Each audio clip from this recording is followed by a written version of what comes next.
edhe s'kam qëllim, edhe për edukat të fyri, por tani këti i ka mbetur regjimi Ramadura, sepse çdo ditë e më tepër dhe çdo ditë që kalon, ky po e provon që është një Ramadura i vërtet. Pse i duhet kjo reformë atëherë të shërbimit diplomatik?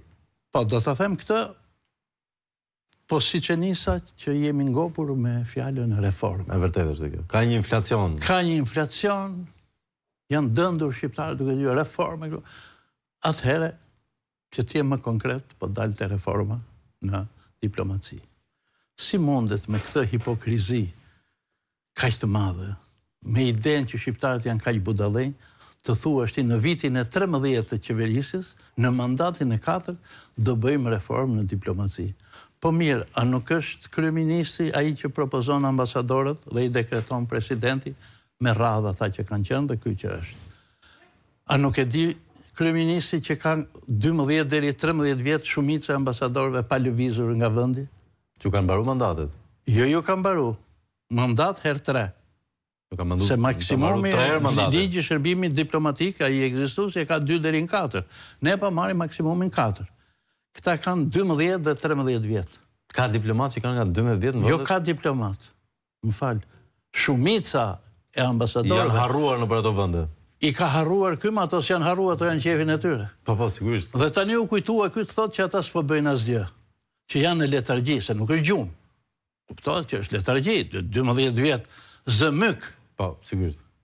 Kështu që këtë hipokrizi dhe këtë ide se shqiptarët janë budallënj dhe do ta kalojnë lehtë këtë, lidhur me Spiro Palin. Po.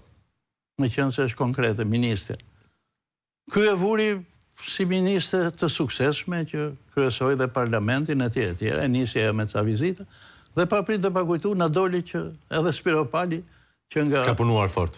Që nga kur ishim të vegjël përdornim fjalën e për pullat e postës është e spilume, kur grisesht e pak ose i hiqej në i cep. Doli që dhe Spiro Pali që nga e spilume. Tani qysh që nga reformë, kur diplomacia me Spiro Palin krye është e suksesshme dhe dje dhe sot del që diplomacia që nga në letargji. Ja po ta them unë që arsyeja kryesore është tek emërimet nepotike. Emërimet e klaneve... Më keq se ç'janë? E tarafeve. Tani një sekond, popullari. Po.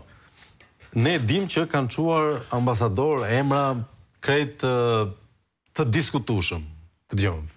Moçnanon apo mikun e vet personal Fate Velaj në Austri, aty ku kishte shtëpinë, po i pagunin dhe qeran e shtëpisë vet aty. Se ka dhe kështu episode. Këto janë që dihen. Po sa janë që nuk dihen? Patjetër. Çështja është, nëse i kishte gjetë të filtruar dhe të kontrolluar, sa më keq do t'i patronazhoj ambasadorët e Shqipërisë? Sa më keq mund bëhet se kaq? Mendoj që e keqja, ashtu si e mira, nuk kanë fund. Okej. Dakord? Meqense jemi te e keqja që nuk ka fund, unë them që po shkon drejt fundit. Fundit fare. Po shkon drejt fundit edhe diplomacia shqiptare. Pse? Rama e konsideron diplomacin si një çështje të dorës së dytë për... Ta i e përdor për hallet